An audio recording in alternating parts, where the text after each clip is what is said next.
Hi, everyone. And here we are again for another heart to heart talk.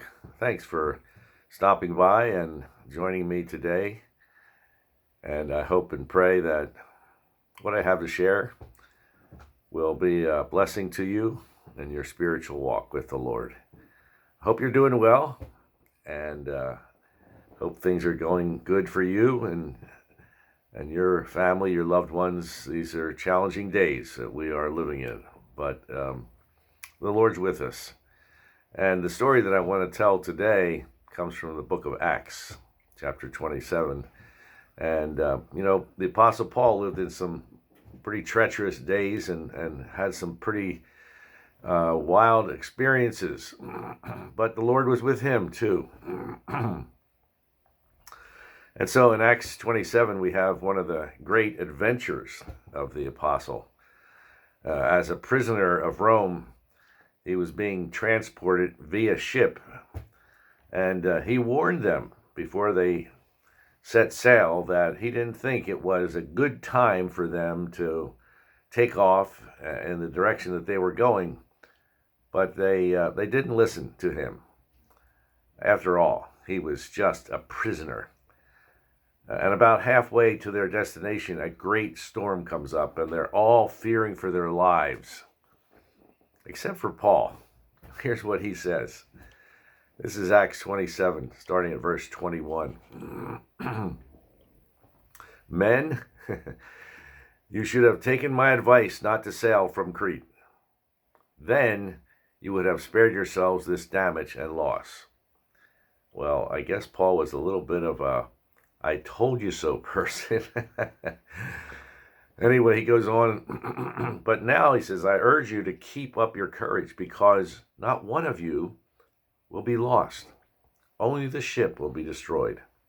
Last night, an angel of God, whose I am and whom I serve, stood beside me and said, do not be afraid. You must stand trial before Caesar, Paul, and God has graciously given you the lives of all who sail with you. So keep up your courage, men, for I have faith in God that it will happen just as he told me. And sure enough, the ship wrecks and they're all saved, and Paul becomes the hero. Now, if the book of Acts was a movie, chapter 27 would be the climax. I don't know about you, but my favorite part of any movie is when the hero comes in and saves the day. It makes me wish Acts had a soundtrack. We have certain music in our heads associated with this kind of a scene, don't we? In the old West movies, which I used to watch a lot. It was the trumpet of the cavalry coming to save the day. In more modern times, it's the Star Wars theme or Indiana Jones music. I don't know what it might sound like, but it would build into a great climactic overture as the hurricane hits full force and the waves crash against the hull. And the crew is screaming and the captain is shouting orders and the tension mounts and all hope is gone. And then the climax music. And here comes the Apostle Paul, our hero. Well, sometimes I have a little overactive imagination, but for me, it helps the Bible come alive. This is not just some dry history book. This is human drama at its most dramatic. Storms and shipwrecks and lives hanging in the balance. But the main reason I like this chapter?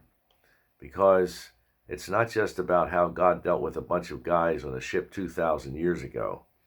This is how God deals with us right now today. And like these people we read about, maybe you've been on stormy seas. And if you haven't, you will be. And like these men, your boat has been thrown around and you've been plunged into the eye of the storm. And if that hasn't happened yet, just wait. It'll come. Maybe it's a family disaster, death or disease or divorce. Maybe it's a financial storm. You've lost your job or you've gotten heavily into debt. Maybe your tempest has come in the form of depression, whose gale force winds can rip your sails down and leave you dead in the water, feeling overwhelmed and underpowered. I don't know what it is or what it will be in your life, but I know this: storms will come. And the lesson of chapter 27 in the book of Acts is not primarily that God delivered 276 men on the Adriatic Sea. The lesson for you and for me is that God will deliver us from the storms.